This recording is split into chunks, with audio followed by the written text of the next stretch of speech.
Ladies and gentlemen, welcome back to the Gooners Gone Wild podcast. We hope you all are having a fantastic Thanksgiving if you celebrate. And we are finally back from international break. I'm with the boys, Sami and Coach Ari. And we're going to be doing your pre-match Arsenal versus Brentford. Lads, how are we doing? We doing all right? Feeling Pretty Chilling? good, ready, pretty good.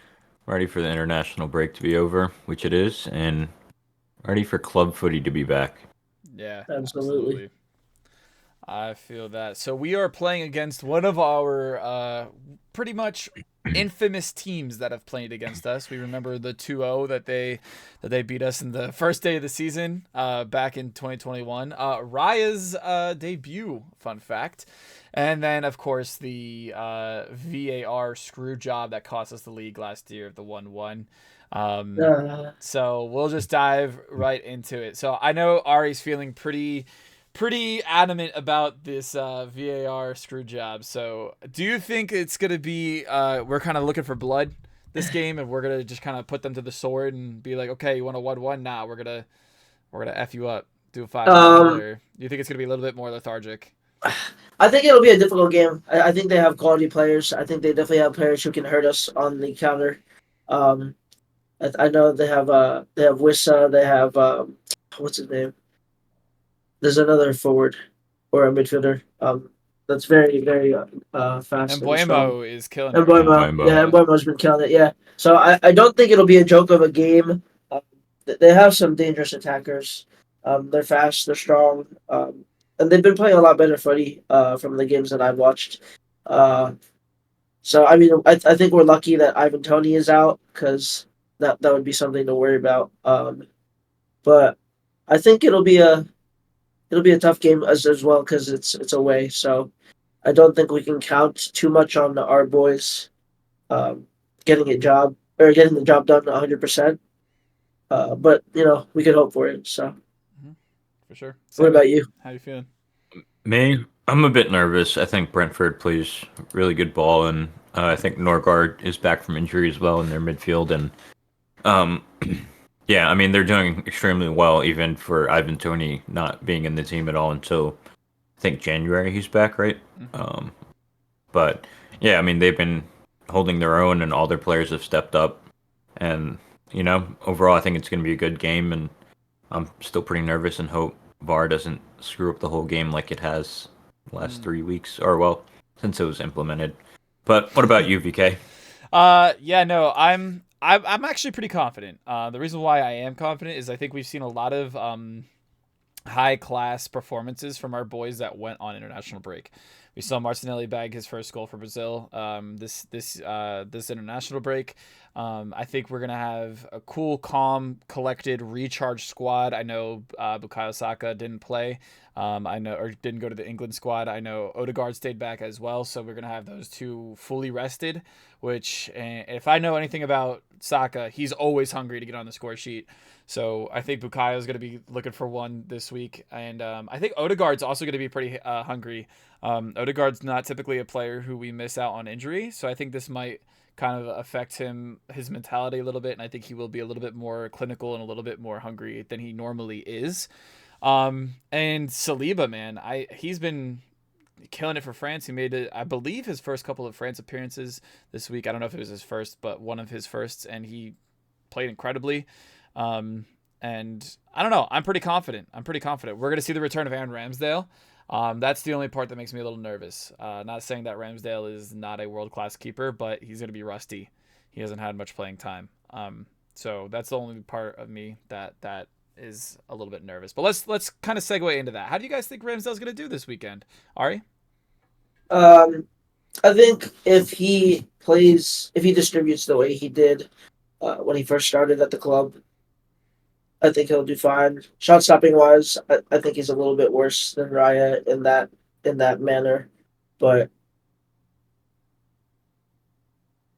if he can distribute well enough, I don't think it'll matter.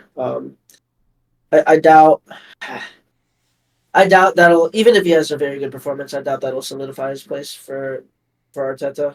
Just because I think Raya in his mind is very much set to be our number one. So Yeah. it's sad to see, but I'm not sure what that means for him going forward or going into the January transfer window. But I think he'll play well. Yeah. He'll be looking to prove himself. He'll be hungry. For What sure. about you, VeeKay?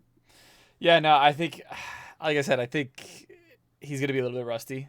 I think I don't. Are we home or away this weekend? We're away, We're right? away. So Yeah. I think Brentford fans are gonna give him a little bit of stick, and I think that might affect him a little bit more than it normally does.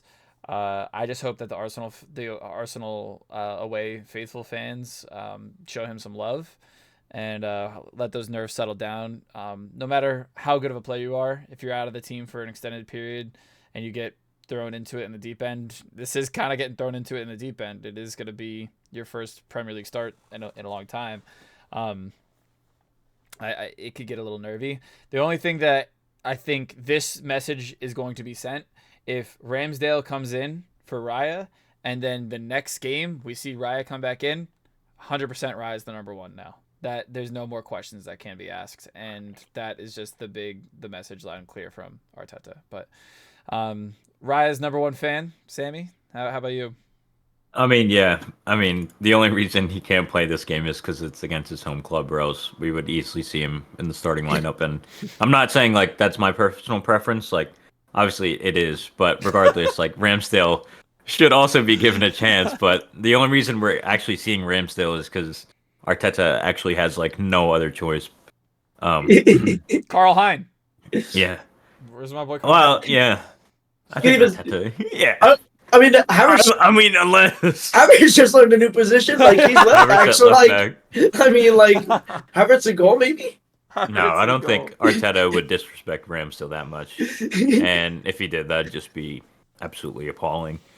But yeah, I think, yeah, like you said, if Ramsdale is in this game, which he is, and then the game after we go back to Raya, I think Ramsdale should move on. I'm gonna be honest, like I just don't think he's still a young player. He's what 24, 25. 24, yeah. Yeah. He needs a lot of playing time to continue to develop, and he's a great goalkeeper. And I rate him higher than Jordan Pickford, but he's not getting any club time, and it's impacting his international play time as well. So He's I 25. think, yeah, I think, yeah, honestly, if he doesn't start after this game and he has a great performance, I would seek a way out because he's been done dirty by the coaching staff and mainly Arteta. I trust the process, but to treat a player like this, who helped us get to the position we are now in the last year, is I think a bit appalling and shocking and unprofessional. It's not the first time we've seen it though. Yeah, no, not at all. So, but it's the first time we've seen it with a keeper, and yeah. I think everyone took Ramsdale in very quickly as a gunner, and just to see the quick turnaround where there was no competition between the keepers. Like Raya had bad games, I will admit that, but Raya's back in, week out, and the only week he's not in is because he's ineligible to play against his club, parent club. Yeah. It's just a bit messed up, but yeah. Anyway, Ramsdale back in. Hope he keeps a clean sheet, and we get a good transfer fee for him. I'm not saying he's leaving, but I think he needs to get that development as a young player and young goalkeeper. Mm-hmm. So I was going to bring up a point we saw when I believe it was. You gotta forgive me, Chelsea fans. I'm not big into Chelsea lore here, but when Maurizio Sarri or something like that, when he came in, we saw the rotation of Kepa and Mendy a lot, and they seem to actually function pretty well within that system, going back and forth. We would see Mendy play 2 games, Kepa play 2 or 3 games, and then it would have that good competition. Do you think that's what Arteta should have done with Raya or Ramsdale, or do you think that putting Raya in ahead of Ramsdale after Ramsdale's unfortunate first run in a couple games was the right call, Sammy? I think you should have given him that chance, that rotation. I think would have been a better way to, as Arteta has done, phase him out of the team. I mean, obviously Then he it's didn't off have of merit. right, yeah. Yeah. I mean, obviously, like we said at the beginning of the season, he didn't do too great, but also look at the back line that was playing for him in the beginning. So it's like harder to compare, but yeah, I think giving him a fighting chance would have been a lot fairer in the long term, but obviously it's not how it happened, which is unfortunate. And he's had like 2 games in the last 2 months, maybe, right? If I think that. Yeah. so, yeah. Um, but yeah, I mean, I hope he shines Saturday. I don't know why I said tomorrow, but really shows like the skills and like why we bought him in the first place. And as much as I'm Raya's like super fan for our goalkeeper, I think Ramsdale still provides a lot for this team that Raya can't. But yeah, that's my take. What about you guys on how he was phased out All right. or like the rotation? Yeah, like you said, it's unfair that he didn't get a fair chance. Um, he should have got like we're playing in so many competitions. He should have gotten minutes in any of the 3-4 competitions that we're in domestically, even if it wasn't the Champions League. But or like even I hope in the following Champions League games, uh, he gets an opportunity. Um, despite whether or not it's important for us to win, for us to move on. Um, depending on our seating, you know. Mm-hmm. Uh, so I hope I hope we do finish high enough that we can still be first seed and have him get a run of games in, even under the UCL lights. But it's sad to see, just because, like you said, he bled our he bled our crest, and he was so passionate coming in. It's sad. It's hard. Yeah. And I'm going to go back to something that Sammy said a little bit ago when we said it was the first time with the keeper. It actually really isn't. We saw him phase out Bernd Leno super quick. We saw him phase out Right. Martinez really quick. I'm okay with the Martinez one. I think Martinez is a top grade A prick, but class keeper. Yeah. You know, we say that the Bird Leno injury is the greatest trickle down effect in all of football history. If it wasn't for his injury, then Martinez wouldn't have been the starting keeper, wouldn't have been the Argentinian keeper, wouldn't have made that save in the end of the World Cup final. So you know, huge props to him as a player. But I think that's something as a young manager Arteta needs to work on is his man management and his professionalism of just telling someone like, listen, your time here is done. Here's your flowers. I'm totally okay with you moving to a Chelsea. Totally okay with you moving to not a rival club, but like, you know, another club in the Prem. I think that's something he definitely needs to work on and takes into consideration when making his ideals. Not saying he's got to handhold everybody. I'm just saying that I think that's something that needs to come in mind. But something else to keep in mind is the lack of Ivan Toney. Ivan Toney is actually playing non-league football. I don't know if you guys saw that. He signed a loan deal in the non-league so that he's able to play until January. Oh, So good for him. Glad to see that he's going to be going out there and getting some minutes. Him and his fellow gambler Tonali, maybe they could play on the same team. Who knows? Maybe they could bring that non-league team up to the top into tier 4 like Wrexham did. But how But do then they wouldn't be able to play, right? They just you? get Right, you're not loan wrong. deal terminated once they get him up there.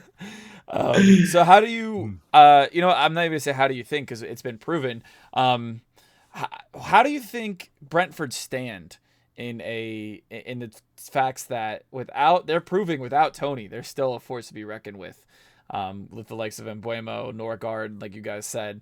Do you think losing Tony potentially to us, do you think that's going to be a big blow for Brentford, or did you think that this was kind of like the calm before the storm and they were able to prepare for it? Go ahead, Ari. I'll let you go first. I know you've been sorry, on a bit. I missed the end of that question. Sorry, Oh, sorry. could you No. repeat it? Yeah. So, do you think that this time away from Brentford helped Brentford prepare for Tony's eventual departure, or do you think that Brentford is still kind of trying to put the pieces together of Tony's ban? I think this ban, for them at least, um, came at a decent time. I think they have the players to prove that they can play quality football even without him. Obviously, it hurts when you lose your best goal scorer. Um, but I think this ban is helping them phase him out of the squad for his eventual departure. I think he will leave in January and look for a bigger club. It's just dependent on whether one of those clubs is gonna want to pay the fee because I think they're asking for upwards of 100 million. No, Was it 100? I thought it was 80.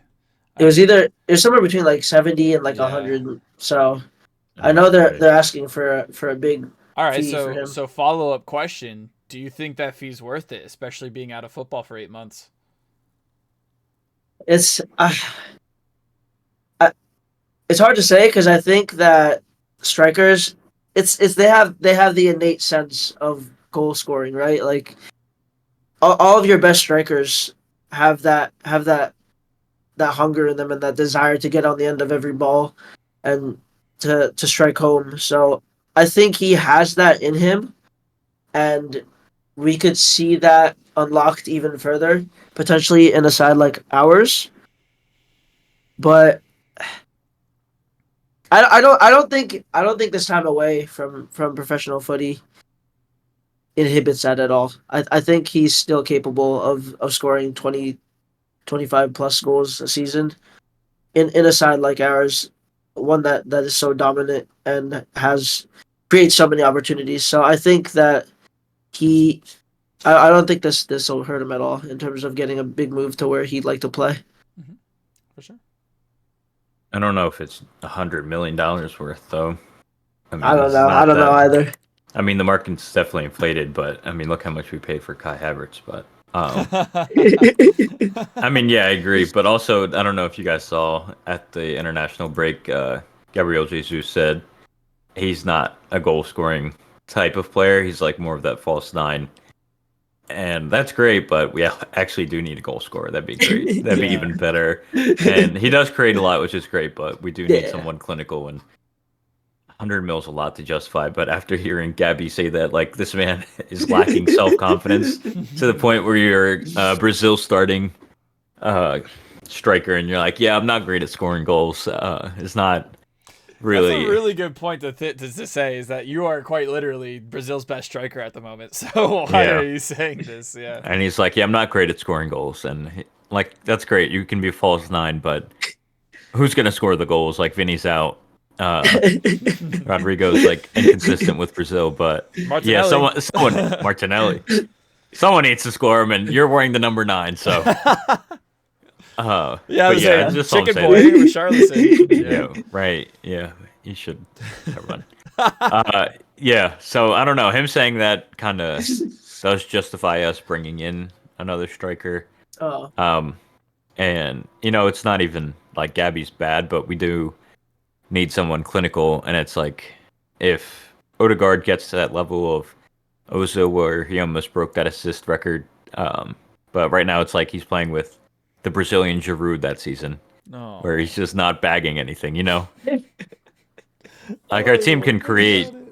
I know, but we have this number 9 problem right now, and we've had it for quite a bit. Like, since Van Persie. yeah, Yeah. I was gonna say Van Persie was the last prolific striker that I would go back to and be like, yeah, I feel confident putting him in the starting as I our think number 9. Giroud is a prolific striker now.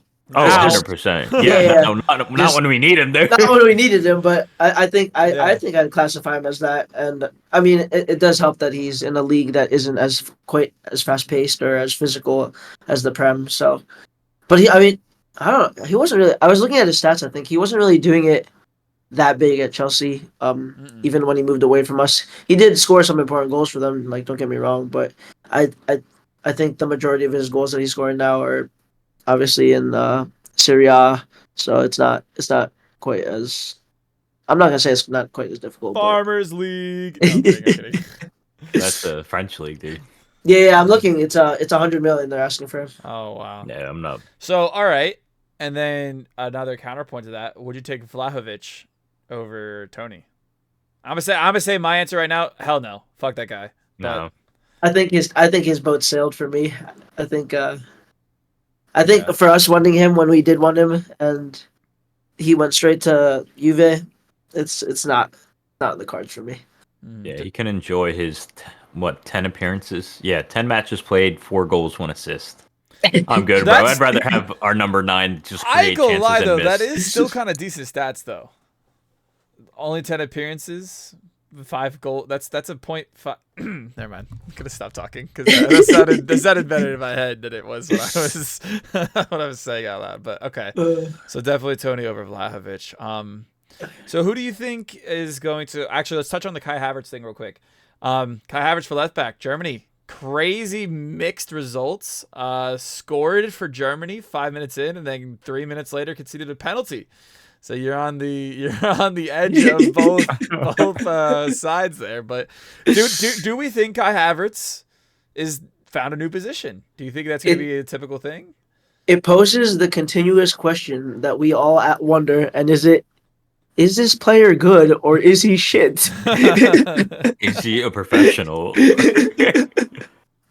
And just like VAR, it's still inconclusive for me. I cannot tell you whether or not he is a good player. I cannot tell you if he is complete shit. What I do know is that he pisses me off. Yes. I haven't watched too much international footy, so it's just for me. It's too. It's not as fast. It's not as clinical. I feel like I just don't get as much enjoyment. I used to get a lot of enjoyment from watching international footy, but I just don't get that anymore. Like at the club level, I feel like is really where all the entertainment is at for me. Mm-hmm. But did you guys get to watch any or see anything about how he played with Germany in that new position? Aside from the goal and the penalty. I would say the first one was the first game, a little bit of a mixed bag. I will say second game, I'm going to pull up the stats, but from what I remember, wasn't his fault. I think Germany's just kind of spiraling at the moment because they're missing Mesut Ozil. Of course they are. But I just think it wasn't really his fault. What about you, Sammy? Yeah, I would say I'd like for him to learn how to play one position before he moves to left back, and we have enough cover at left back where we don't really need Kai Havertz back there. But yeah, I'm more concerned with him playing like center mid and like maybe learning that position before anything else. Like maybe like when we win the league with like 10 games in hand, go ahead, Kai Havertz, like eat your heart out, like go play goalkeeper for all I fucking care. Go play goalkeeper. Oh my goodness. Yeah, I just don't think we need to utilize him for that. And I think you're right, Germany, the national team is in a spiral completely with how the federation is handling it. And I mean, I'm surprised they even qualified for Euros, and I just don't think they'll do well.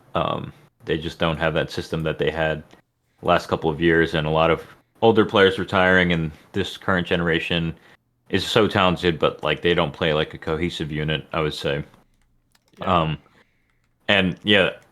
who's in charge? I forgot who's head coach. He was Bayern's old coach for Germany. Nagelsmann. Yeah, he's like, Kai's gonna play that position more often, and I'm just like, maybe we shouldn't call up Kai. Maybe he should stay at Arsenal and just practice a bit more. I agree. Like, man. I just don't. Yeah, I don't know. Like, there's no need for him to be learning. I'm not saying he's learning how to play center mid. Like he is. I mean, I'm looking at a professional. Yeah, I'm looking at a 6'8". Professional football player. But yeah, I just don't think he has the football IQing of playing left back and center mid. I don't know if he has enough to even play center mid. To strengthen your argument, he in the Austria game, I know I said that it wasn't really his fault. I'm going to take that back. He did have the lowest rating out of the back four. He had a 6'8", Rudiger had a 6'9", Hummels had a 7'1", Ta had a 6'9". So maybe left back Kai isn't the answer. Honestly, I don't know. It kind of got me excited, like seeing him at left back, or just seeing that he played left back, because it opens up a possibility for him to maybe receive the ball in a position that isn't as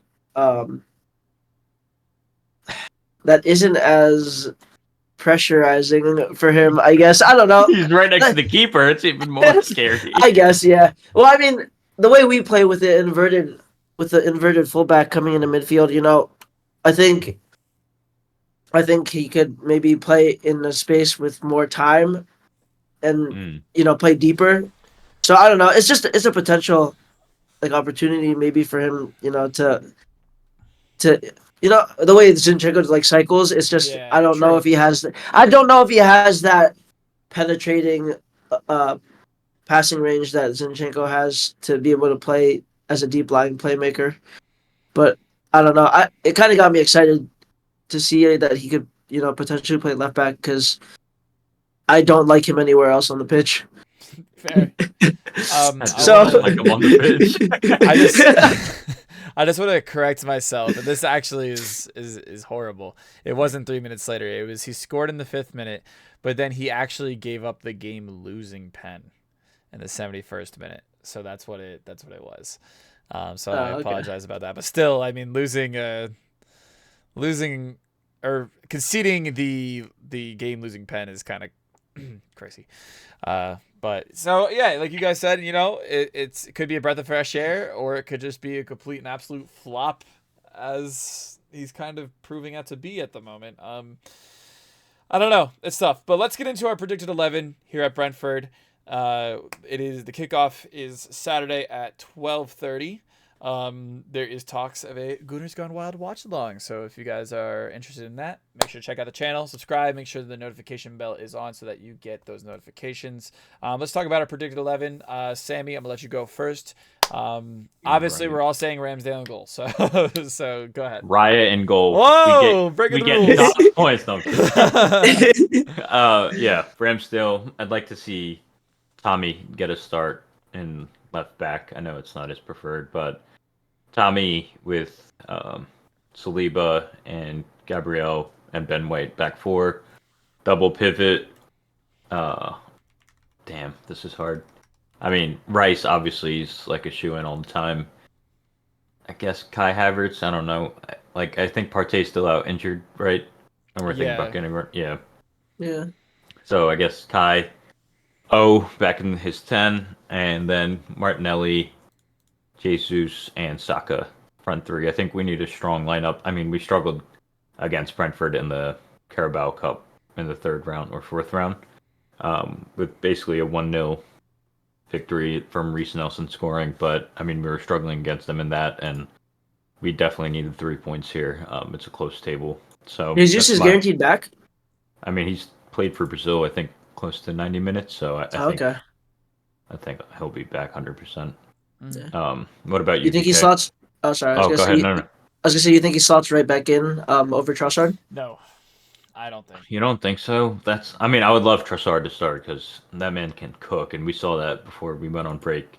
He's in But great form, but I mean, I don't know. I'm not in the mind of our great coach, but Trossard would be cooking, and he'd just be on the bench and brought on in the 60th to run around.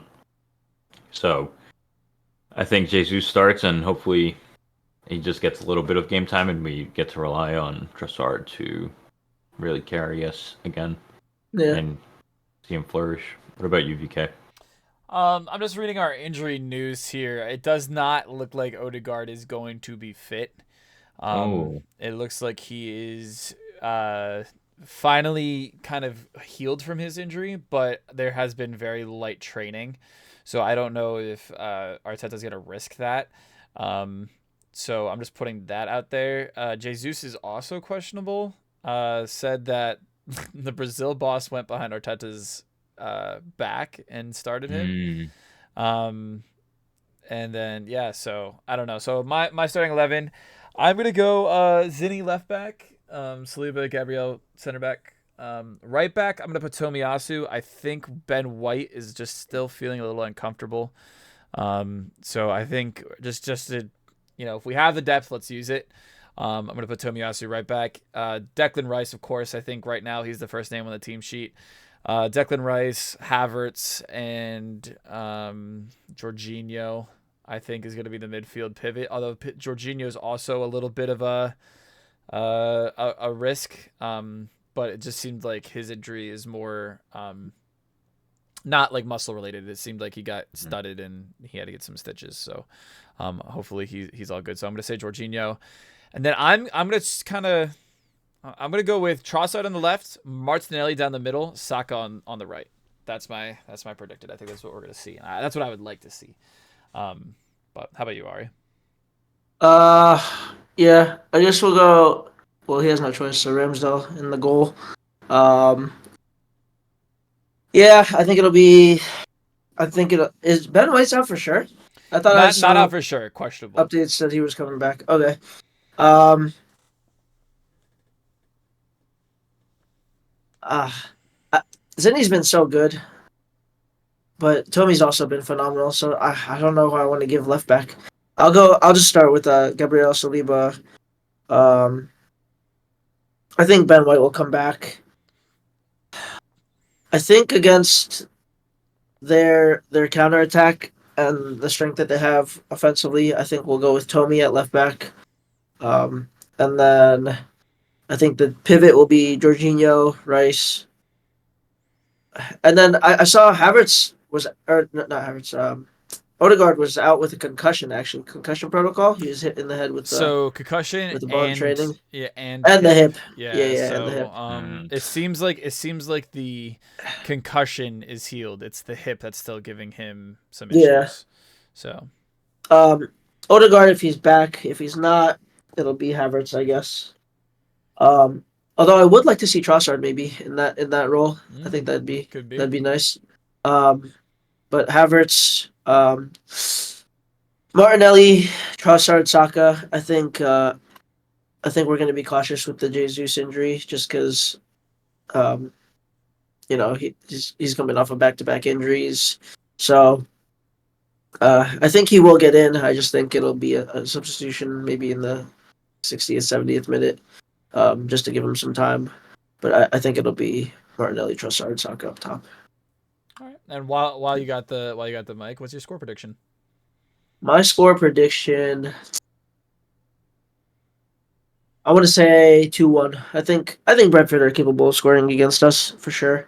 Um, but in our hopes for the title, I will give it to us. I think we'll I think we'll dominate. Um, but I think they'll have bouts of possession for sure. My goal scorers will be uh, Embuemo for them, and then for us, I'm gonna say Trossi, and I'm gonna say Martinelli. Fair. Sammy, how about you? What's your score prediction? I'm going to go 2-1. I think we Copycat. get. Same all across. I just don't think we're going to keep a clean sheet against Brentford, unfortunately. And, He doesn't trust Ramsdale. True. I mean, don't think you should be at. No, I'm kidding. Whoa. I think. But yeah, I think Saka. I think a Saka brace would be nice, and I think Mbembo would definitely score on us, and they have a lot of counter-attacking threat, like Ari already said. And I'm just gonna copy everything Ari said. 2-1, but Saka brace is what I feel. Feel like he needs a goal. It's been a little bit, but he has been assisting. I just think it'd be nice to see him on the score sheet, and not for fantasy purposes. Thank you. Thank you for coming to my TED Talk. It would be nice to see Saka on the score sheet. He's not in my fantasy team. What about you, VeeKay? I think we're gonna have a Black Friday, even though it's on a Saturday, cracker. I think we're gonna have a 4-2 win to the Arsenal. I think we are going to, like I said, I think a lot of the returning players are going to feel pretty hard done, and I think they're going to be a little bit hungry, especially with Saka coming back from injury. If Odegaard is back and my prediction is wrong, then I would love to see him get hungry as well. So I'm going to go with a Saka, Martinelli, Trossard, and I think Declan bags one. I really do think Declan bags one. I think it's been coming. Ever since the Chelsea Screamer, he had one very close against the last team we just played, Burnley.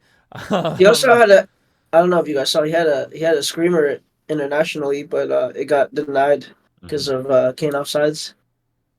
Typical Kane. Yeah. Fucking shithouse, motherfucking poacher. Perry Payne. Oh my god. Anyway, no, I just think Declan bags. And then for them, I'm just gonna say Buemo definitely for one. He's in incredible form. I would be very surprised if he did move to a bigger team as well at the end of the season. I don't know. Who's their big center back? Their center back loves to score. I can't remember. I know who you're talking about. Isn't it like Goodmanson or something like that? I could be wrong. No, I think that's Everton. Oh, is it? Yeah. I feel like they're gonna get a corner goal. I feel like that's been a very poor place that we've been. That's a very weak spot for us. And, Ben Mee, I think you're thinking. Yes. And Ben, Ethan Pinnock are their center backs, but definitely Ben Mee. I feel like he gets a lot of headed goals for Brentford. But we shall see. We shall see. And then finally, to close it out, I was reminded by our lovely Doc, who could not make it here today. He will be included in this, our Match Day Mayhem, which is our wheel spin. And if it is selected, you guys have to select some sort of forfeit. So here we go, and we are spinning. Who's it gonna be? Oh, don't be me. Please don't be me. Oh, it's Gabe. It's Doc. It's Doc. So we'll have to let him know. I have a note from what Doc said. Doc said, and I quote, if it's Doc, we drink every time Ivan Toney is mentioned by the commentators. Every time Ivan Toney is mentioned by the commentators, we have to take a drink. Oh, so we gotta get on early so we can hear the pre-match. The pre-match, Not yes. that pre-match. Oh man. He had that ready. He knew it was gonna be him. He did know it was gonna be him. That's crazy. But with that being said, anybody with so many final stuff? Any final comments? I had something I can't remember, but no, I guess not. Only one thing left. Nothing I'm good. left. And Ramsdale we trust. Trust is a strong word. In Ramsdale? In Ramsdale. VeeKay trusts. I guess I'm alone. All right, guys. I'm part of the Raya fan base now. Wow. That's Raya, bro. Oh, man, he's throwing up Raya. He's throwing up the Raya set. That's crazy. He's throwing up the Raya. He's throwing up the Raya set. Let's go with the R, bro, for Raya, not Ramsdale. Wait, how do you... Bro, what are you doing? Why how'd you even do that? What do you mean? Dog. Oh, it's one of these. And you gotta go. It's backwards, no?